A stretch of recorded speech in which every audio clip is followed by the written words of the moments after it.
달린 행악자 중 하나는 비방하여 가로되 네가 그리스도가 아니냐 너와 우리를 구원하라 하되 하나는 그 사람을 꾸짖어 가로되 네가 동일한 정죄를 받고서도 하나님을 두려워 아니하느냐.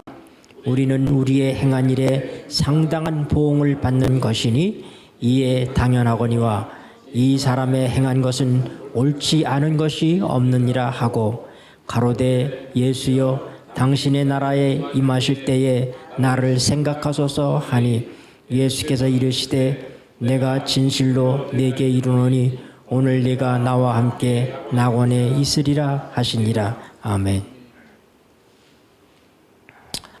우리가 그리스도와 개인적인 관계를 갖는다고 하는 것이 어떤 의미일까? 어떤 사람들은 그리스도와의 개인적인 관계를 갖기 위해서는 우리가 하나님의 율법을 잘 지키면 그렇게 될 수 있다 얘기합니다. 그러나 그것은 어떤 의미에 있어서 하나님의 믿는 신앙을 도덕적 차원으로 깎아내리는 그런 경향이 있는 것입니다. 운하야, 저쪽에 가서 얘기해. 그쪽으로 다 옮겼어. 이런 생각은 어떤 경향이 있느냐면 우리가 하나님의 은혜로 구원을 받지만 그러나 한편으로 우리가 구원을 받았기 때문에 우리도 무언가 열심히 노력해서 하나님의 뜻을 이루어야 된다고 하는 그런 생각을 갖습니다. 이것은 복음적이지 않습니다. 다시 해서 구원에 있어서 하나님이 하시는 일과 우리가 하는 일이 결합해야 되는 것처럼 그렇게 생각이 되는 거예요. 그것은 하나님의 복음을 도덕주의적인 어떤 것으로 다 격화시킵니다. 우리가 알아야 될 것은 예수님과 우리의 개인적 관계를 갖는 일에 있어서 우리 편에 무엇이 요구되고 있지 않다고 하는 사실을 알아야지 됩니다. 우리가 어떻게 할 때 예수님의 개인적 관계를 갖게 된다.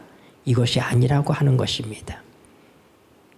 우리 편에는 아무런 공로도 없고 자격도 없습니다. 예수님과 개인적 관계는 전적인 그분이 손을 내미셨기 때문에 가능한 것인 것입니다. 우리들의 상태는 어떠하냐? 성경은 로마서 3장 10절에 얘기하기를 의인은 없나니 하나도 없다 그렇게 얘기합니다. 로마서 3장 23절에는 모든 사람이 죄를 범하였음에 하나님의 영광에 이르지 못한다 얘기합니다. 성경은 우리 인간의 상태가 얼마나 절망적인지를 우리에게 설명해주고 있습니다. 우리 힘으로는 아무것도 이룰 수가 없습니다. 우리는 아무런 자격도 갖고 있지 못합니다. 그러므로 중요한 것은 우리가 오늘 이 강도의 경험에서 보는 것처럼 여러분, 강도가 구원받은 것은 강도의 행위와 아무 상관이 없습니다. 강도가 뭐라고 얘기했어요? 오늘 우리가 이렇게 십자가에 죽는 것은 그것은 당연한 결과다. 마땅한 보응이다. 너와 내가 죽는 것은 비방하는 그 한편 강도를 향해서 우리가 이렇게 동일한 죄를 짓고서도 아직도 내가 정신 못 차리느냐? 우리가 이렇게 되는 것은 이런 십자가형을 받은 것은 거기에 상당한 보응이 있기 때문이다. 마땅하다. 마땅하여 우리가 죄를 지었기 때문이다. 강도가 구원받는 세 가지 점에 있어서 우리가 알아야 될 것은 강도는 나는 죽어 마땅하다. 나는 죽어 마땅하다. 자기를 알았습니다. 두 번째, 그는 예수님은 옳지 않은 것이 하나도 없다. 그렇게 얘기합니다. 예수님은 의로우시다. 예수님만 의롭다고 하는 사실입니다. 인간은 아무도 의로운 자가 없습니다. 모두가 다 죄인입니다. 그러므로 이 세상에 유일하신 의인은 예수 그리스도뿐이십니다. 그래서 그는 자기의 의가 아닌 예수님의 의를 힘입어서 자기에게는 아무런 구원받을 만한 조건이 없어요. 십자가에 죽는 것이 마땅한 보응해. 근데 그거 뭐라고 얘기해요? 예수여, 주의 나라가 임하실 때 나를 기억해 주십시오. 나를 구원해 주십시오. 예수님께서 그날 약속하십니다. 내가 오늘 너에게 약속한다. 내가 나와 함께 낙원에 있으리라. 우리 성경은 오늘 내가 나와 함께 낙원에 있으리라 그렇게 얘기했지만은 그것은 성경을 우리가 사람이 죽자마자 천당에 가고 지옥 간다고 하는 영혼 불멸 사상에 의한 이 성경을 번역하는 학자들의 고의성입니다. 원래 기록된 성경에는 띄어쓰기도 구두점도 없어요. 예수님께서는 강도가 뭐라고 얘기해? 주의 나라가 임하실 때 이렇게 얘기하잖아요. 오늘이 아닙니다. 강도는 알고 있어, 유태인이기 때문에. 주의 나라가 임하실 때 나를 기억해 주십시오. 근데 예수님께서 뭐라고 얘기해? 그래, 오늘 내가 너에게 약속한다. 네가 나와 함께 장차 낙원에 있으리라. 네, 이게 맞는 해석이에요. 왜냐하면 오늘 낙원에 있었다면 예수님은 십자가에 달려 돌아가신 다음에 강도와 함께 어디로 가요? 하늘에 가셨어야 되잖아요. 그러나 우리가 요한복음 20장에서 보는 것처럼 예수님은 무덤에서 계셨습니다. 하늘에 가지 않았어요. 부활하신 다음에 처음으로 마리아를 만났을 때 뭐라고 얘기해요? 라보니요 하고 만지려고 그러니까 날 만지지 말라. 내가 아직 내 아버지에게 다녀오지 않았다. 내 아버지, 곧 뭐예요? 너희 아버지께 갔다 온다. 예수님은 아버지께 가지 않으셨어요. 낙원에 가지 않으셨어요. 무덤에서 어떻게 했어요? 쉬시고 계셨습니다. 그러므로 이 약속은 뭐예요? 오늘 내가 너에게 약속한다. 내가 나와 함께 낙원에 있으리라. 이렇게 해석하는 것이 바른 해석이다 이 말입니다. 주님은 그렇게 말씀하신 거예요.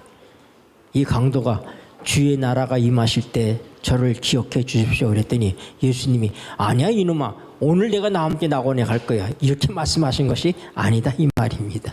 네. 주님께서는 뭐라고 말씀하세요? 요한복음 6장에서 아버지께서 내게 보내시는 자들을 내가 마지막 날에 다 살리리라 하고 말씀하셨어요. 우리 모두가 새롭게 살아나는, 부활하는 때는 언제예요? 마지막 때인 것입니다. 예수님이 재림하시는 때예요. 자, 이 강도와 예수님의 대화를 통해서 우리가 다시 한번 정리할 수 있는 것은 바로 뭐예요? 강도가 죽는 것은 마땅한 보응이다. 죽을 수밖에 없는 죄인이다. 그런데 예수님은 의로우시다. 그리고 바로 그 예수님만이 그분의 의가 우리를 구원할 수 있다 하는 얘기인 것입니다.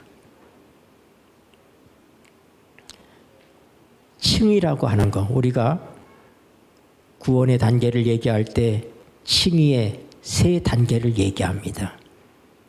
칭의는 뭐냐? 우리의 죄를 우리에게 돌리지 않으셨다고 하는 거예요. 우리에게 전가시키지 않으셨다고. Non-imputation. imputation은 전가하다는 뜻이에요. Non-imputation of our sin. 우리의 죄를 to us. 우리의 죄를 우리에게 전가시키지 않았다. 나는 마땅한 보응을 받은 죄인이지만 하나님께서 그렇게 하지 않으셨다 이 말입니다. 두 번째는 뭐냐면은 그분께서는 우리의 죄를 예수님이 대신 지셨다 이 말입니다. The imputation of our sin to Christ. 우리의 죄를 누구에게 전가시켰다고요? 예수님에게 전가시킨 거예요.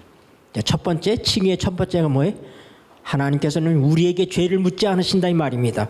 우리가 죄인이고 마땅히 보응받을 마땅히 죽어야 될 사람이지만 그렇게 취급하지 않으신다고 하는 것입니다. 그리고 그 죄값을 누구에게 물으셨다고요? 예수님에게 물으신 것입니다. 세 번째는 뭐냐면 예수님의 의를 우리에게 전가시켰다고 하는 거예요. 네.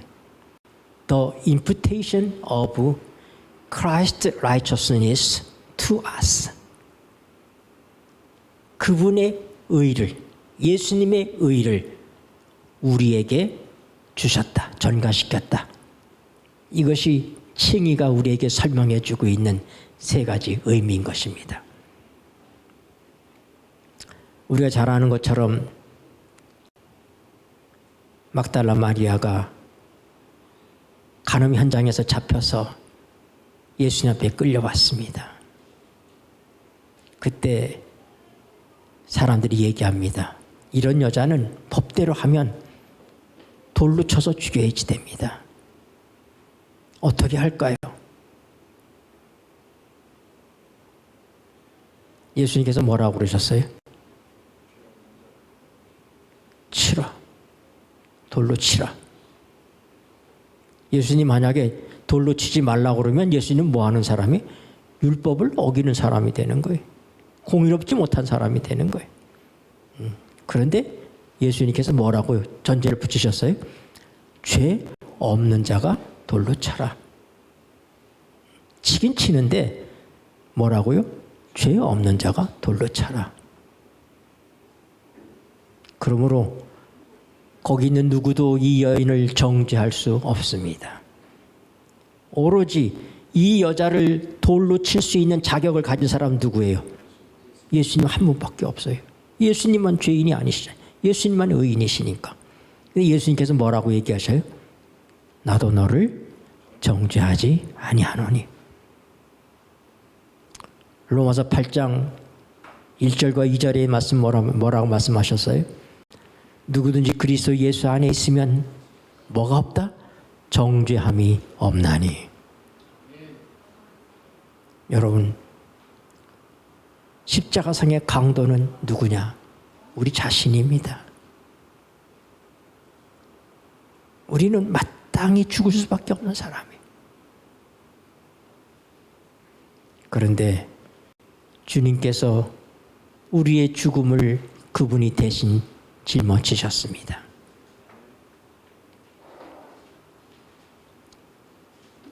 우리는 강도에 대한 이야기를 할 때마다 우리가 강도니까 십자가에 죽는 것이지 이렇게 생각할 수 있어요. 그러나 사실 십자가에 달려 죽은 강도의 입장이 우리의 입장이라고 하는 것입니다.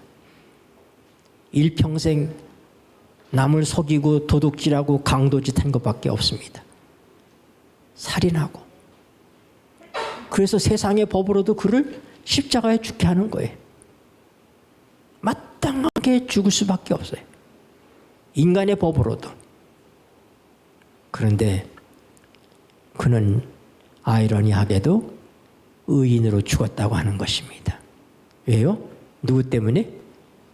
예수님 때문에. 아무런 공로가 없잖아요.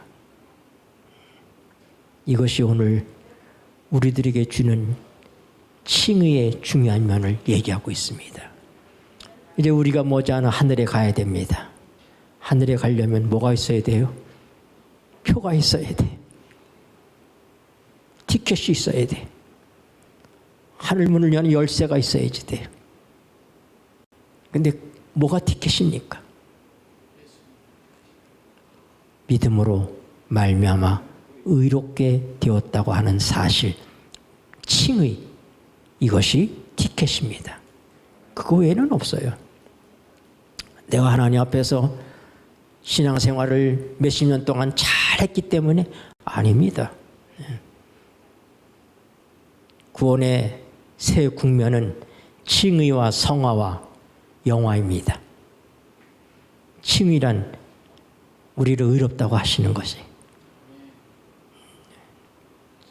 칭의의 근거가 뭐예요? 누가 우리를 의롭다고 얘기하는 거예요? 예수님께서.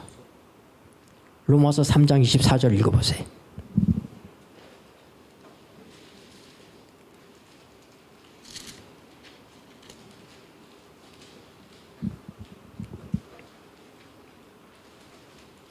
(23절은) 모든 사람이 죄를 범하였음에 하나님의 영광에 이르지 못하더니. 24절 같이 읽겠습니다. 그리스도 예수 안에, 시작. 그리스도 예수 안에 있는 구속으로 말미암아 하나님의 은혜로 값없이 의롭다 하심을 얻은 자 되었느니라. 네. 예수 그리스도의 구속으로 말미암아 뭘로? 하나님의 은혜로 값없이 의롭다 하심을 얻었습니다. 우리의 의는 우리가 어떤 값을 치른 것이 아니에요. 하나님께서 값을 치르셨어요. 누굴 통해서? 자기의 아들을 우리 대신 죽게 하심으로 값을 치르신 거예요. 그럼 우리 입장에서는 그게 뭐예요? 은혜인 것입니다. 우리 입장에서는 공짜예요. 값없이. 이게 우리가 하늘에 가는 티켓이에요. 이거 외에는 없습니다. 예수 그리스도의 우리 모든 사람이 죄를 범하였음에 하나님의 영광이 이르지 못하였는데 뭐라고요? 그리스도 예수 그리스도로 말미암는 구속으로 하나님이 은혜로 값없이. 여러분, 은혜라고 하는 말과 값없이라는 말은 뭐예요? 네, 같은 의미죠. 근데 거기서 반복해서 사용하고 있어요.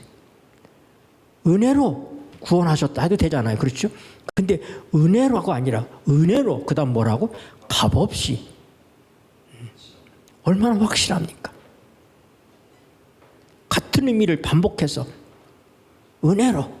은혜도 공짜라는 얘기 아닙니까? 그렇죠? 은혜라고 하는 것은 어떤 이루어진 사실에 대하여 내 공로가 없다는 걸 얘기하는 거예요. 내 공로 없이 하나님의 전적인 사랑으로, 은혜로. 그게 칭의예요.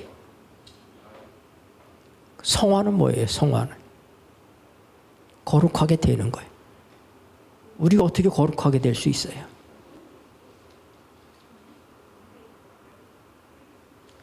우리 스스로 아무도 거룩해질 수 없습니다. 어떻게 거룩하게 됐어요?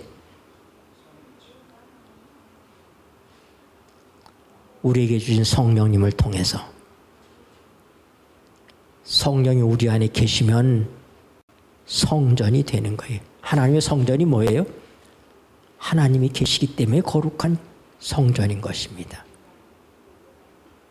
우리가 우리의 행위가 의롭고 거룩해서가 아니라 예수 그리스도의 공로로 하나님의 성령이 우리에게 약속되고 오셨다 이 말입니다.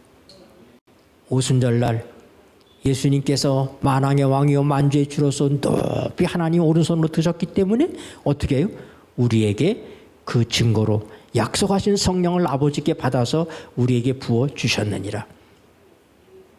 성령도 값없이 은혜로 우리에게 주어졌어요. 그분이 우리 안에 계실 때 그게 거룩인 것입니다. 그분은 왜 우리 안에 오십니까? 왜 우리에게 그분을 주셨습니까? 그분을 쫓아서 살라고요. 그분을 힘입어서 살라고요. 우리 스스로는 아무것도 할 수 없기 때문에 예수님이 십자가에서 대신 죽으신 것처럼 성령님께서도 대신 살아주시러 오신 거예요. 그래서 대속인 거예요. 시작부터 끝까지 대속이에요. 십자가를 통하여서 대신 죽으시고 예수 그리스도가 약속하신 성령님을 우리에게 보내심으로 대신 살게 하신다 이 말입니다. 그러니까 자랑할 것이 우리한테 있어요, 없어요? 없어요. 네. 빌립보서 보세요. 빌립보서.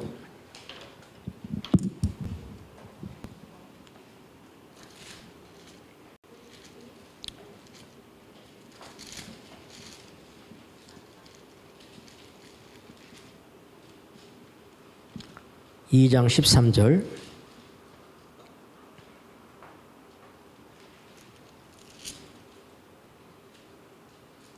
3장 3절부터 읽읍시다. 3장 3절 읽는 게 더 좋겠습니다.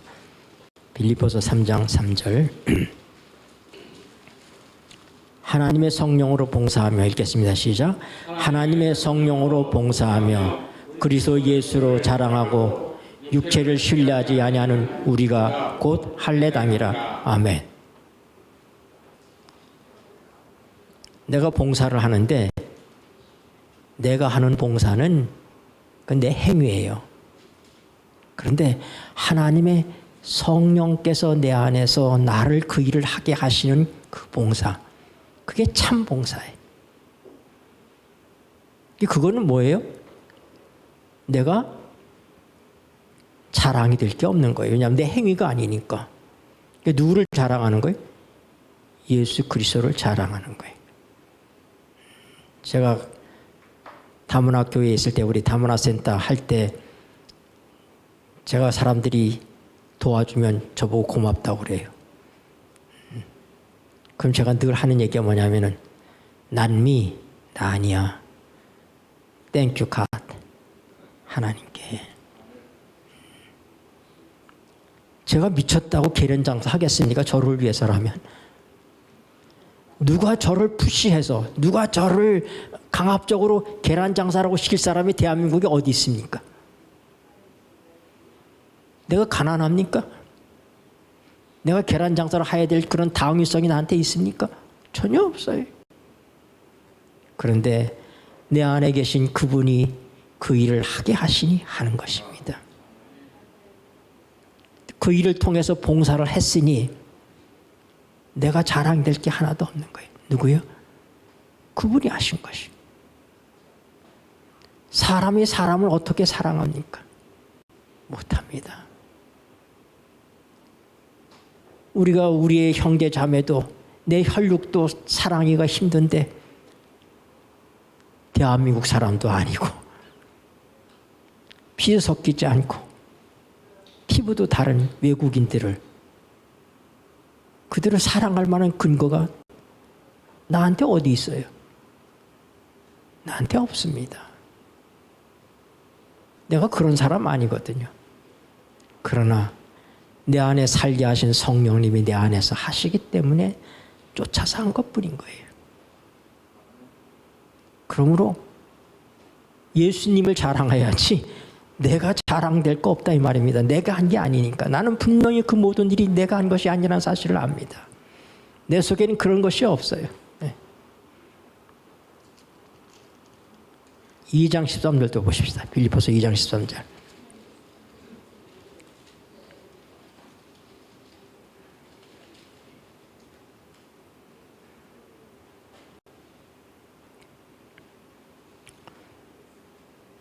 너희 안에서 빌립보서 2장 13절 너희 안에서 시작. 너희 안에서 행하시는 이는 하나님이시니 자기의 기쁘신 뜻을 위하여 너희로 소원을 두고 행하게 하시나니. 아멘. 우리 안에서 행하시는 분이 하나님이시라고요. 근데 어떻게 해요? 하나님께서 우리에게 그런 소원을 주시는 거예요. 누구를 도와주라고 하는 그런 소원을 하나님께서 주십니다. 누구를 사랑하라고 하는 그런 마음을 우리에게 주십니다. 그래서 하는 거예요. 내가 본래 갖고 있는 마음이 내 천성이 그래서 하는 것이 아니라 내 안에 계시는, 여러분 예수님이 내 대신에 십자가에 달려 돌아가셨던 사실을 믿으시죠? 내가 죽어야 되는 죽음을 그분이 대신 죽으셨습니다. 그렇다면 성령님이 우리에게 오셨다는 사실도 믿으시게 되길 바랍니다. 예수님 십자가에 달려 돌아가신 것을 우리가 느껴서 믿었습니까? 감각했어요? 아니잖아요. 여러분, 성경은 많은 것이 객관적 진리예요. 내가 경험한 것이 아니에요. 그렇게 말씀하시기 때문에 하나님께서 이루신 것을 그걸 어떻게 하는 거예요? 내가 받아들이는 거예요. 그 받아들이는 주관적인 경험이 믿음이라고 하는 것입니다. 모든 것은 내게 볼 때 객관적인 것들이에요. 나와 내 동의하에 이루어진 것도 아니고 나와 같이 협력한 것도 아닙니다. 그것은 하나님께서 전적으로 그분 혼자 하신 일인 것입니다. 그분이 우리를 위해서 하셨어요. 그런데 그것이 정말 나를 위한 것이 된다는 사실을 어떻게 하는 거예요? 우리의 주관적인 믿음을 통해서 그 일이 우리에게 이루어지는 것입니다. 예수 그리스도의 십자가가 나하고 상관없이 그분께서 십자가에 죽으셨지만은 그 십자가에 내가 함께 죽었다고 하는 사실을 믿음으로 받아들이는 거예요. 마찬가지로 성령을 하나님께서 우리에게 보내셨다고 하는 사실, 성령이 우리에게 오셨다고 하는 사실을 믿음으로 받아들이는 것입니다. 성령이 오니까 내가 가슴이 뜨끈뜨끈하더라. 온몸이 후끈후끈하더라. 뭐 이런 경우도 있을 수 있겠지만은 뭐 그런 일이 있었어요. 내가 아는 제가 상당히 존경하는 집사님이 계신데 그 남편이 그저 마지못해 교회는 오시는데 술은 늘 잡수셔요. 그분도.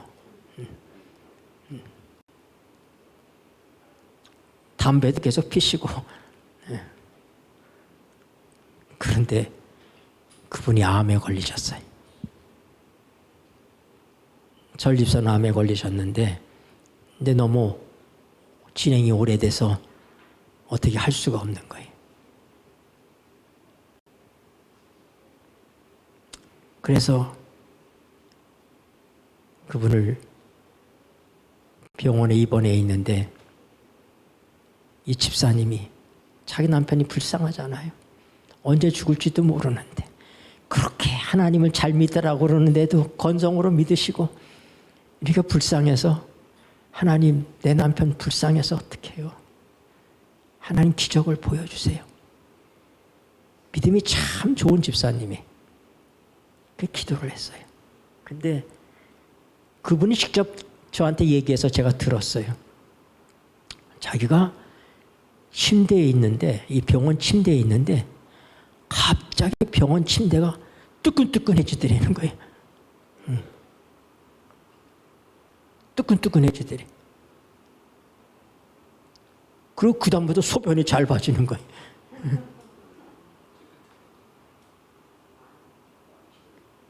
하나님께서 나를 만졌구나 이 사람이 알았어요.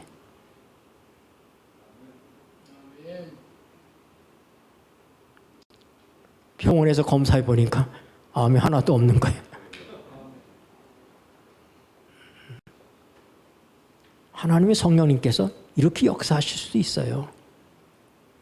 그러나 많은 경우에 우리는 하나님이 이루신 객관적인 사실을 믿음으로 받아들일 때 그것이 주관적인 것이 된다면 주관적 경험이 되는 거예요. 내가 주님과 함께 실제적으로 십자가에 못 박힌 것이 아니지만 우리가 알거니와 우리 옛사람이 예수와 함께 십자가에 못 박힌 것은 박힐 것이 아니라 박혔단 말입니다. 언제? 함께. 그걸 믿음으로 받아들일 때 우리는 주님과 함께 십자가에 못 박힌 것입니다. 구속의 두 단계. 여러분 우리 모두는 다 죄인입니다. 사도 바울은 로마서에서 구원에 대한 얘기하면서 로마서 전반부에는 죄에 대한 얘기를 합니다. 그런데 그 모든 죄가 로마서 5장 12절까지 11절까지의 모든 죄는 우리말은 그냥 죄라고 기록되어 있지만 영어 성경을 보면 다 복수의 죄예요. 죄가 sin입니다. S-I-N, sin. 그런데 로마서 5장 11절까지 기록된 죄는 sins예요. S-I-N-S. 복수예요. 그것은 우리 죄의 행위들을 얘기하는 거예요. 하나의 죄가 아니라. 모든 사람이 죄를 범하였음에 한 가지 죄만 짓습니까 우리가? 많은 죄를 짓잖아요. 그러니까 우리 죄의 행위들은 복수예요. 그런데 우리가 지은 죄의 행위들을 하나님께서 어떻게 처리하시는가? 예수님의 보혈로 처리하신다고. 요한일서 1장 7절에 보면은 우리가 빛 가운데 있는 것처럼 저희도 빛 가운데 행하면 서로 사귐이 있고 그 아들 예수의 피가 모든 죄에서 깨끗게 하실 것이요. 죄는 한두 가지가 아니고 그래서 모든 죄라고 얘기하는 거예요. 그러니까 우리의 모든 죄를 깨끗하게 하는 건 뭐예요? 예수님의 보혈이에요. 그거밖에 없어요. 그래서 내가 지은 모든 죄는 뭘로? 예수님의 피로써 깨끗하게 된다. 근데 5장 12절 이후에 넘어가면은 죄가 단수의 죄로 바뀝니다. 사도 바울은 내가 죄를 짓기 때문에 죄인이라고 생각을 했어요. 근데 예수님이 보혈로 처리를 했는데도 여전히 내가 죄를 짓고 있다 이 말입니다. 그것은 뭐예요? 내가 죄인으로 태어났다고 하는 거예요. 죄의 공장에. 그래서 그것은 죄 자체를 얘기하고 죄의 공장을 얘기하는 것이기 때문에 단수인 것입니다. 나 자신, 죄인. 근데 하나님께서 그러면은 죄만 처리하고 죄의 공장은 처리하지 아니하셨는가? 아니에요. 그럼 완전한 구원이라고 볼 수 없잖아요. 하나님께서 어떻게 우리를 완전히 구원하시는가? 죄의 생산품인 우리의 모든 죄들을 뭘 통해서? 예수님의 피로써. 그리고 죄를 질 수밖에 없는 이 죄인, 잘못 태어났잖아요. 내가 왜 죄인이 됐어요? 처음에는 죄를 지었기 때문에 죄인이라고 생각했어요. 근데 그게 아니야. 죄를 다 없애줬는데도 또 죄를 짓는 거야. 그게 뭐예요? 잘못 태어났구나. 죄인으로 태어났구나. 그러면 죄인으로 태어난 사람이 그 죄 짓는 일을 언제 마치게 되겠습니까? 죽어야지. 답은 죽어야 되는 거예요. 그래서 어떻게 되는 거예요? 십자가가 있는 거예요. 내가 지은 죄는 예수님의 보혈을 통하여 처리하시고 죄를 질 수밖에 없는 죄인은 어떻게 해요? 십자가에 못 박아 버리셨다고 하는 거예요. 그래서 보혈과 십자가에. 로마서 5장 12절 이후에는 그렇기 때문에 죄가 무슨 죄로 바뀐다? 단수의 죄로 바뀐다.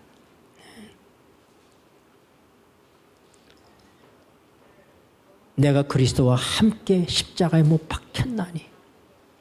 그러므로 십자가는 대속적 의미만 있는 것이 아니에요. 내 대신 값을 치렀다고 하는 게 대속의 의미예요. 대속. 십자가는 동일한 의미가 있다고 해요. 영어로 얘기하면 identification death. 동일한 죽음. 예수님과 내가 같이 죽었다고 하는 거예요. 십자가는 예수님만 죽어 있는 죽음의 현장이 아니라 누구도 죽어 있는 거예요. 나도 거기 죽어 있는 거예요. 그래서 믿음을 얘기할 때 우리에게 구름같이 둘러싸는 허다한 증인들이 있다. 히브리 11장의 믿음에 대해서 얘기하잖아요. 아벨서부터 에녹에 대해서, 아브라함에 대해서, 모세에 대해서 믿음으로 산 모든 도덕들을 얘기합니다. 그들은 믿음으로 살았다 이 말이에요. 그러면서 믿음으로 산다고 하는 것이 얼마나 분명한지는 구름같이 들러싼 증인들이 있다. 믿음으로. 그리스도인은 뭘로 사는 거예요? 믿음으로 사는 거예요. 믿음으로 살지 않는 건 그리스도의 삶이 아닌 것입니다. 그래서 우리의 무거운 짐과 얽매이기 쉬운 죄를 벗어버리기 위하여 히브리 12장 1절부터 나오는 말씀이에요.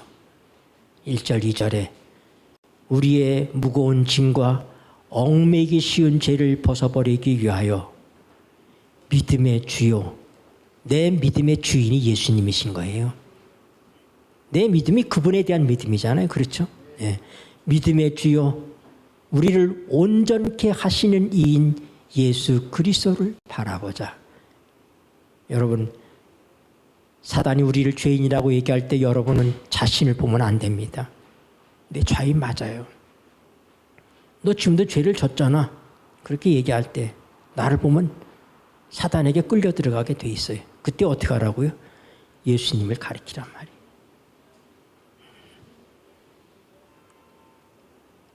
내 믿음의 주여, 나를 온전케 하시는 예수 그리스도를 바라봐라. 내가 거기에 같이 죽어 있지 않느냐. 하나님께서는 우리를 개인적으로 죽이신 게 아닙니다. 그러므로 우리의 죽음을 개인적으로 발견하려고 하면 불가능해요. 우리의 죽음은 어디서 발견돼요? 십자가에서 발견되는 거예요. 십자가에서. 그래서 거기를 바라봐야 돼. 사단을 이기는 방법이 뭐예요? 십자가를 제시하는 거예요. 제가 귀신 들린 사람과 싸울 때 쓰는 두 가지가 바로 그거예요. 예수님의 피가 이 사람의 죄를 다 용서했다. 사단아, 너는 이 사람에 대해서 아무런 권리가 없다. 죄값을 치르지 않았느냐. 너는 죄를 다스리고 죄를 주장하는 존재인데 죄는 끝났다. 빚 다 갚으셨다 이 말이야, 하나님께서. 그리고 저 십자가를 봐라. 거기에 죽어 있지 않냐. 우리의 죽음은 예수 그리스도의 십자가에서만 발견되는 것입니다. 이 사실을 우리의 개인의 삶에 실제적으로 가능케 하시는 것이 성령께서 하시는 거예요. 그래서 성령 없이는 아무것도 못하는 거예요, 우리가. 성령을 쫓아 행하라. 그리하면 육체의 욕심을 이루지 아니하리라. 부정의 부정은 긍정이죠. 그렇죠? 예수님께서 쳐라. 치는데 뭘로 쳐라? 죄 없는 자가 쳐라. 히브리서 2장에 오면은 일생에 이 죽음의 사슬에 매어서 꼼짝하지 못하는 우리를 살리기 위해서 그분이 한 모양으로 우리와 같이 혈육이 되셨다. 그 다음에 어떻게 하지? 사망으로 사망의 세력 잡은 자를 없이 하셨다. 사망으로 사망의 세력 잡은 자를 없이 하신 것입니다. 우리가 죽을 필요가 없는 사람들이에요. 왜요? 죽었으니까. 주님의 십자가는 우리의 둘째 사망을 얘기하는 거예요. 우리가 살다가 잠드는 첫째 사망을 얘기하는 게 아니에요.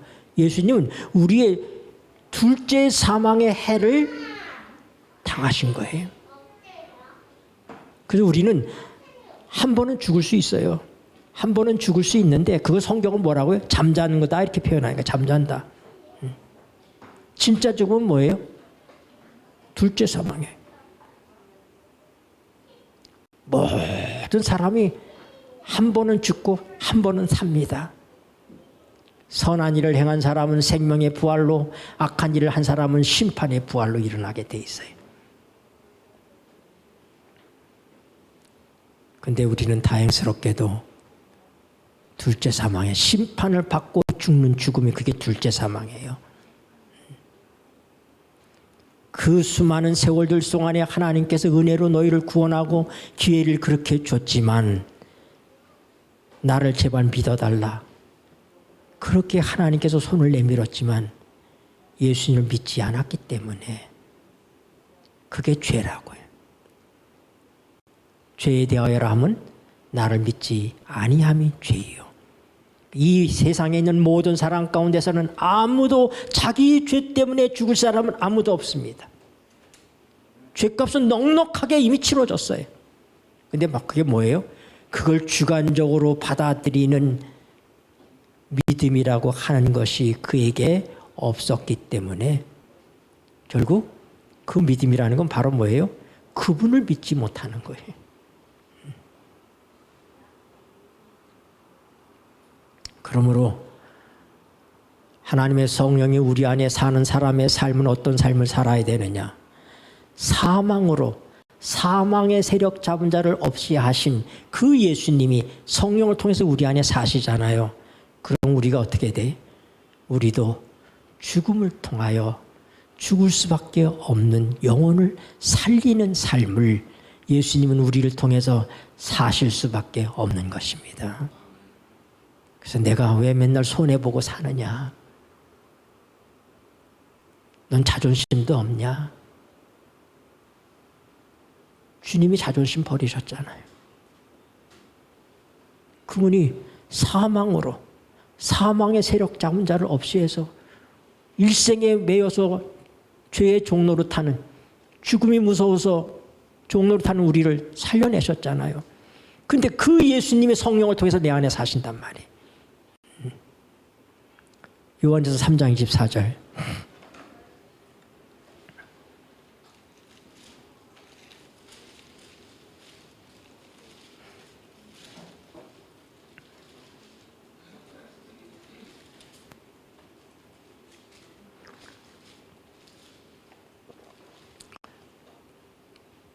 그의 계명을 지키는 자는 읽겠습니다. 시작. 그의 계명들을 지키는 자는 주 안에 거하고 주는 저 안에 거하시나니 우리에게 주신 성령으로 말미암아 그가 우리 안에 거하시는 줄을 우리가 아느니라. 아멘. 성령을 우리에게 왜 주셨느냐? 그분이 우리 안에 사시기 위해서 주신 거예요. 예수님은 성령을 통해서는 우리 안에 사실 수 있습니다. 그러니까 사망으로 사망의 세력 잡은 자를 없이 하시는 그분이 우리 안에 사신다 이 말입니다. 고린도서 15장 45절에 보면은 첫사람 아담은 산 영이 되었던 것 같이 마지막 아담은 살려주는 영이 되었다. 그 예수님은 살려주는 영이에요. 그리스도인의 삶은 살리는 삶을 사는 거예요. 왜? 예수가 내 안에 사시니까 그분은 살려주는 영이기 때문에. 그래서 제 사랑하는 동생들 가운데 제 신학교 동기생들이 다 동생이에요. 제가 제 맏형이기 때문에 아주 지나칠 정도로 이렇게 의로운 아이들이 있어요. 그래서 무슨 잘못된 일을 보면 참질 못하는 거야. 그래서 내가 한 번은 불러서 얘기를 했어요. 야, 너는 왜 몽둥이질 하는 판에 맨날 쓰냐?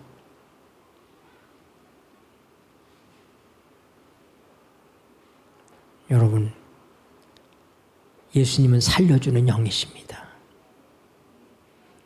그런 허물을 덮어주시는 분이십니다.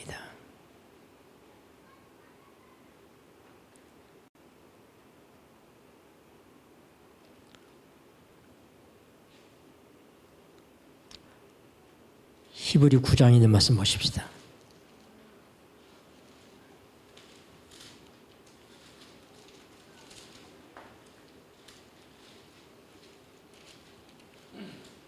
(28절)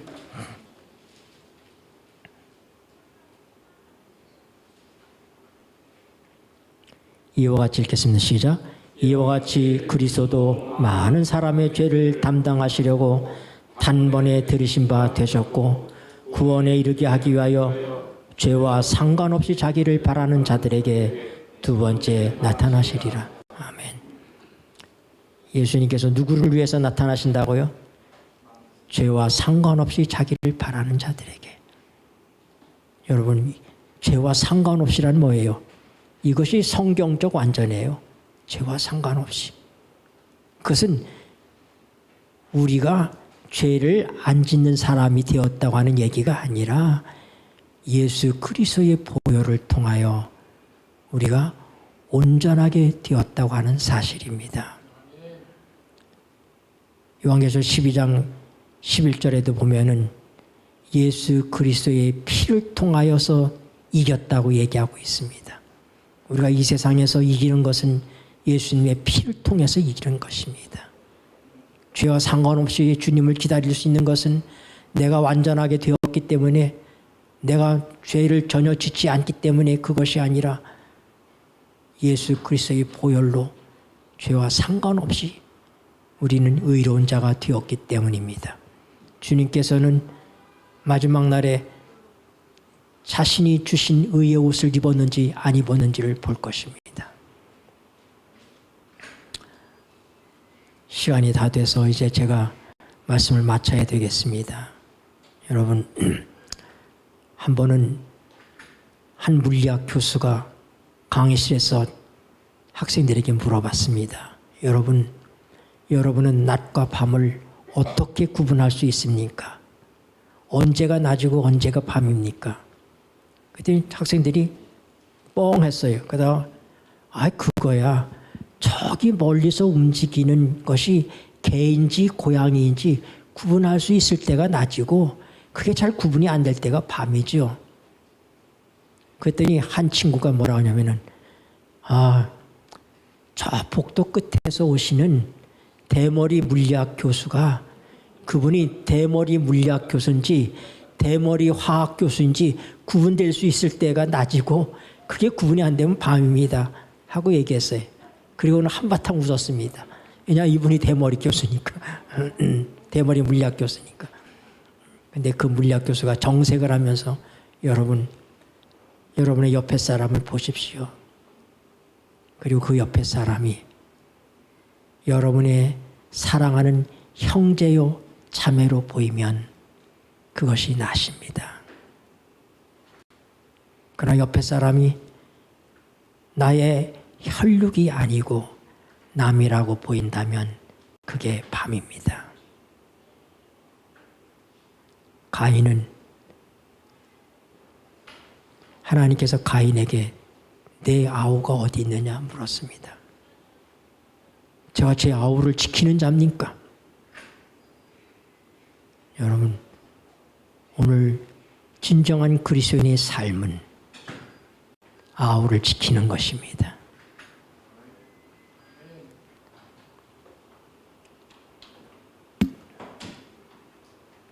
에스겔 3장 말씀 보고 마치겠습니다.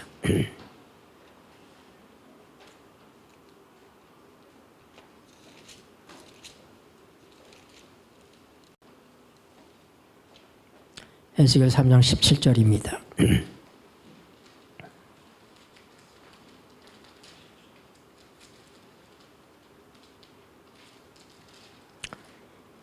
인자야, 읽겠습니다. 시작. 인자야, 내가 너를 이스라엘 족속의 파수꾼으로 세웠으니 너는 내 입의 말을 듣고 나를 대신하여 그들을 깨우치라.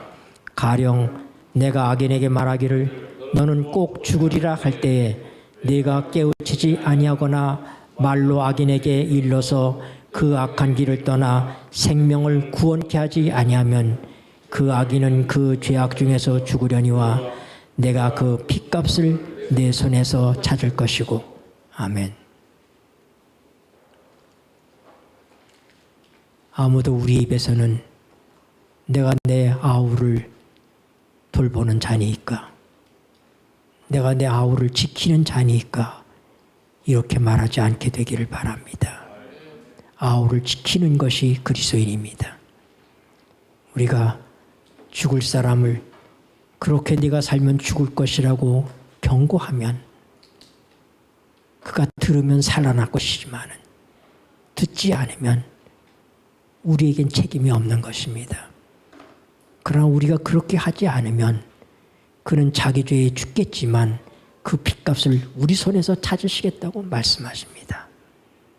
형제를 사망으로 사망의 세력 잡은 자를 없이 하시는 주님이 죽음을 통하여 죽을 수밖에 없는 사람을 살려주는 영으로서의 삶을 우리 안에 사실 수 있도록 성령 안에서 행하게 되시기를 바랍니다. 기도하시겠습니다. 고마우신 하늘 아버지, 사망으로 사망의 세력 잡은 자를 없이 하신 주님이 오늘도 우리 안에 사셔서 우리의 자아의 죽음을 통하여 죽을 수밖에 없는 영혼들을 살리시고자 하신다는 사실을 우리에게 일깨워 주셔서 감사합니다. 한 영혼이라도 살리게 하여 주시옵소서. 내가 어려워지고 내 자존심이 상하고 내가 손해보는 일이 있어도 죽음을 통하여 죽을 자를 살리는 그리스도가